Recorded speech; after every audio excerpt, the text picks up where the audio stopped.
Well, good festal morning of the Feast of St. Alban. I bring you greetings from the Episcopal Church, from Taiwan to Europe, and from Alaska to Venezuela, Colombia, and Ecuador. We pray for this province and ask your prayers for us. I bring you greetings as well from 82 Episcopal churches named for St. Alban, one in Haiti, and the others in 40 of the United States. They will be celebrating their patronal feasts as well this weekend. Our communications director told me recently about a conversation she had at a conference with Hollywood types. They wanted to know what would attract Christians to watch their movies and television shows, particularly comedies and horror flicks. She started by explaining that Episcopalians and other mainline Christians would certainly be interested in material that helps people to live lives of spiritual growth and justice, and that like all people, we need to laugh and we need heroes when we're scared. Alban is the uber hero of Christian England, the first we know of who put his life where his heart was. Even before he was baptized, he recognized the truth of what he saw and heard from the priest seeking shelter in his home. Alban learned by word and example what it means to lose your life in order to save it. And then he went and did it. We all need heroes, particularly if we are going to live to the full, as Alban did. We think of heroes as examples of strength and courage, but hero originally meant a defender or a protector. It comes from a root that means to watch over or observe.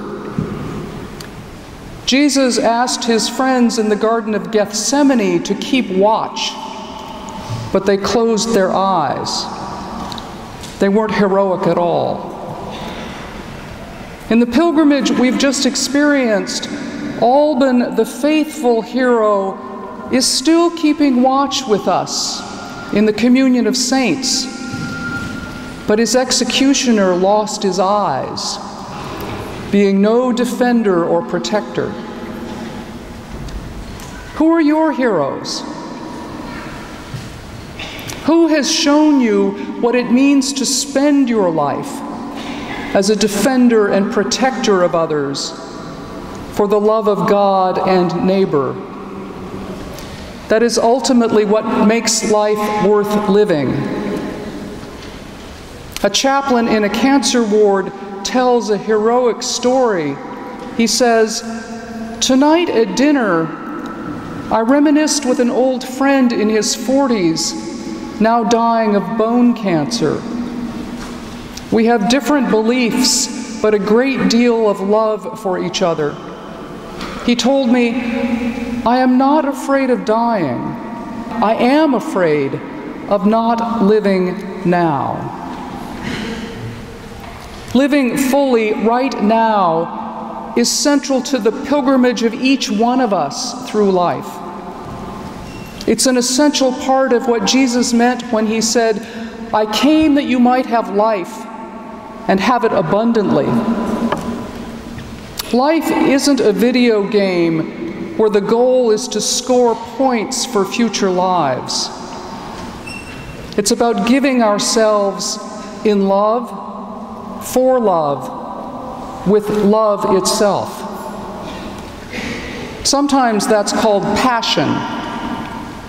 Both the passion of full and loving involvement in relationship with another or all creation, and the costly passion of Alban or Jesus. Full investment in life means a willingness to spend ourselves completely, It costs all we are and all we have. The rewards are not just out of this world, they are found in the abundant life we know and experience in that investment. That's what caught Alban up. The ability to live fully by responding to the persecution of another. All sorts of justice work are like that. And the passion that drives that work ultimately yields joy. The passionate desire to love and right the world comes in many different forms. An Episcopal church in Davenport, Iowa, named St. Albans, has adopted a big cross-country truck stop. The parishioners show up there to minister to truck drivers and to look for women and teens who are being trafficked across the country or in danger of being lured by traffickers. These parishioners quite literally befriend the lonely and the hungry and those in peril. They keep watch over the vulnerable. There are quiet heroes all around us, like the millions of unnamed refugees who shepherd others in distress.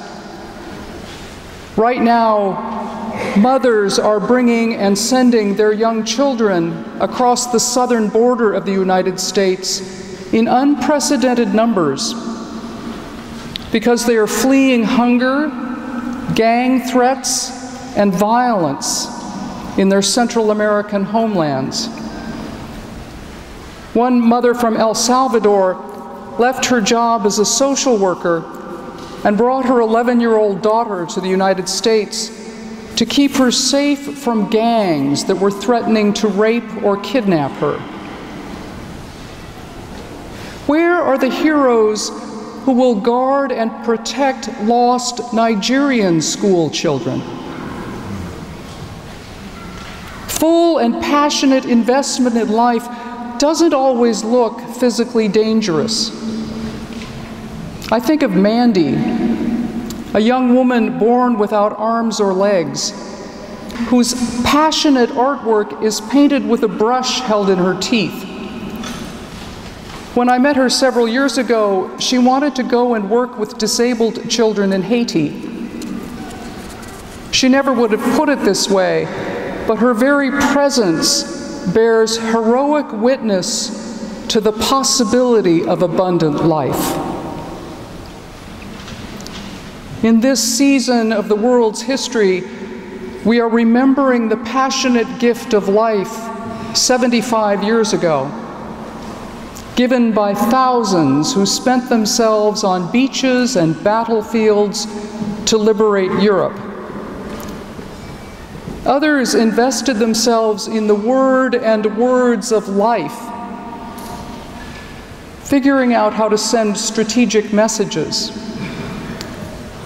The last of the original Navajo code talkers, Chester Nez, died earlier this month. Using their own native language, he and 28 of his fellow Navajo soldiers developed a code that the Japanese were never able to break. They invested the intimate identity of their culture, largely unknown to outsiders, in the cause of freedom and justice. The Navajo and other native peoples in North America continue to send disproportionate numbers to serve in our armed forces. A young Native American woman from Arizona was among the first casualties of the Iraq War in 2003. Arizona has named Piastua Peak in her honor. Like Alban's shrine, it stands as a marker of heroism and sacrifice. Some of you may know of the Vicar of Baghdad, an Anglican priest named Andrew White. He is a powerful witness to the same kind of heroic living. He writes, "I don't know what to do. Do I stay in Baghdad or do I go back to safety? I have a huge amount of commitments here. If I go back, I cannot change the situation, but I want to be with my people. Here we are with this huge crisis and need, and we do not even have the resources to help those most in need." He stays there out of solidarity, with his eyes and his heart open. Heroes are vulnerable because passion removes our usual self-protections and defense mechanisms. Will you be a hero? How will you help to live as a protector and defender of others? Will you keep watch? And for the love of God, where will you spend yourself?